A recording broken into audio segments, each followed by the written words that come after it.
Good evening. I would like to share with you a health problem that affects over 22 million Americans. Now, you may know someone who snores. I'm not talking about just a little heavy breathing. I'm talking about really heavy breathing, labored breathing. A time at night when they seem to almost forget to breathe and they gasp as if someone was underwater and they came up and they took a breath of air. It's called sleep apnea. Sleep apnea is a condition that causes one or more pauses in taking a breath while you are asleep. This is a very serious condition. The symptoms include waking up with a dry mouth, waking up tired, having a morning headache, being fatigued throughout the day, being sleepy at work, sleepy at school, sleepy while you're driving. The risk factor, the worst risk factor is sudden cardiac death. So you can die from having sleep apnea. Now, apnea comes from the Greek word apnoia, A-P-N-O-I-A. And there are two types of sleep apnea: obstructed sleep apnea and central sleep apnea.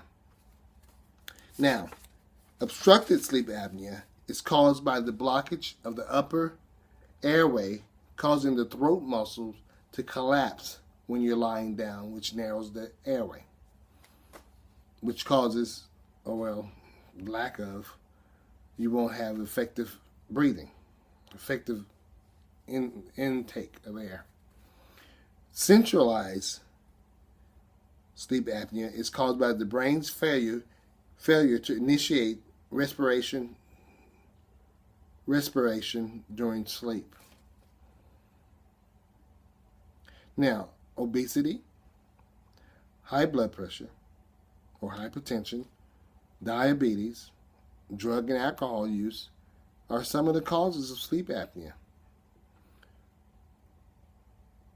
If you gain weight by anything other than exercising, that could be bad for your sleep apnea because it makes your neck thicker. And again, when you lie down, it just narrows your airway. Drug and alcohol use is basically the same thing. Now, you can also get sleep apnea from, if you're male, you're higher risk for it, higher than a female, or family. You can inherit it. It could be in your genes. The treatments, the treatments can be either surgery or it can be the CPAP machine. Now, unfortunately, I am a victim, or I suffer from sleep apnea. I had surgery about 10 years ago, and they actually removed quite a bit. They removed my tonsils and my uvula, which is a little piece of flesh that hangs in the back of your throat. Surgery did not help me. Surgery may help others, but unfortunately, I still suffered from sleep apnea even after I went through the surgery. So I have to use the CPAP machine.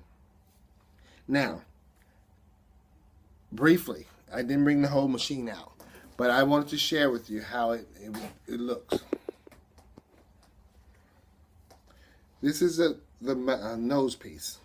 This is, you can either have the nose piece or the mask. The nose goes here, the mask is over the whole mouth. I prefer to have the nose piece. Put it here, and that forces air into the nose throughout and out of the mouth, which stops me from snoring and stops me from not taking a breath. If you know anyone who suffers or snores a lot when it's almost abnormal, you need to urge them to go to the doctor and have maybe a sleep study where you go in and you spend the night and they actually monitor your sleeping. They monitor your breathing while you're asleep, and they will be able to tell you if you suffer from sleep apnea. Again, so I've talked to you about the symptoms, talked to you about the risk, and I've talked to you about the treatment. Okay, please take care of yourself and be aware of what's going on with you and your loved ones. And if you have, or you think you have sleep apnea, please go to your doctor. Good luck to you, and thank you for listening. Good night.